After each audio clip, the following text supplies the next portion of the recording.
大家好，我是 Lisa。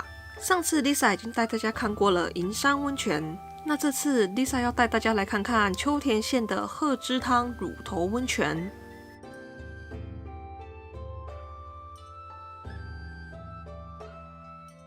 在到了 JR 田泽湖站之后，可以先到这个巴士案内所来购买巴士票。不过不买也没关系，车上可以付现啦。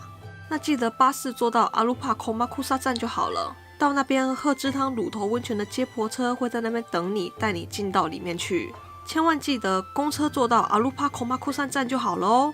如果坐超过，坐到鹤之汤温泉入口的话，那你可能就需要自己走半个多小时到里面去了。那鹤之汤的接驳车呢是需要预约的。如果你是在那边住宿的话，到达 JR 田泽湖站的时候，自己或者是请案内所里的工作人员帮你打电话通知鹤之汤，然后再自行坐公车前往阿鲁帕孔马库萨站。下车之后，鹤之汤的人就会来接你了。那如果你只是去泡汤，没有要住宿的话，那一样也是要先打电话，或者是请案内所里的工作人员帮你打电话预约鹤之汤的接驳车。提醒大家一下，鹤之汤在阿鲁帕孔马库萨站提供给日归旅客的接驳车，一天好像只有3-4班而已，大概都是在早上9点多到下午1点多之间。我们2018年12月多去的时候，接驳车只有3班，分别是早上9点45、11点14跟11点50。而这个接驳车的时刻表好像是会依公车的时刻表而变化，所以不是固定的，请要前往的各位要先安排好时间哦。大家前往之前可以先打电话或发 email 询问一下接驳车的时间，或者是到 JR 田泽湖站的案内所里询问里面的工作人员。那我们这次只是单纯的去泡温泉，并没有打算住宿，所以我们只能乖乖的按照接驳车的时刻表前往，不然可能需要在雪地里走上半个多小时呢。那有人可能会问，既然有时刻表，为什么还要预约呢？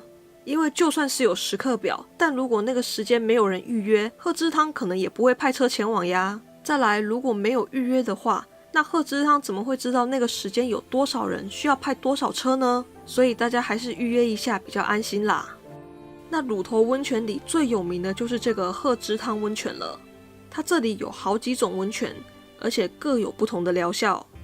鹤之汤不仅有男女分开的汤屋，它居然还有男女混浴的露天温泉，真的是有够赞的啦。对男生来说应该是天堂吧。不过我去偷瞄了一下，在泡男女混浴露天温泉的基本上都是男生、老爷爷或老奶奶。至于女生吗，我那天是没有看到啦，可能是女生们比较害羞，要在晚上月夜风高看不太清楚的时候才会出来泡吧。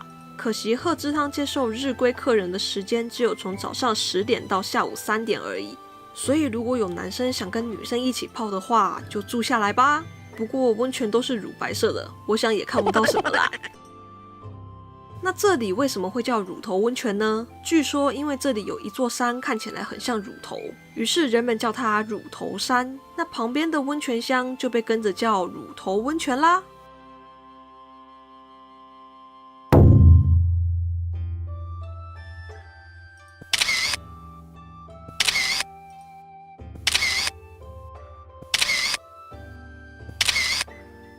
好，如果想看更多更完整的介绍或是 Lisa 的其他旅游资讯的话，欢迎点下面资讯栏的网址，或者是直接打哇哇 TV888点匹克邦的 PIXNET 点 NET 到我的部落格来。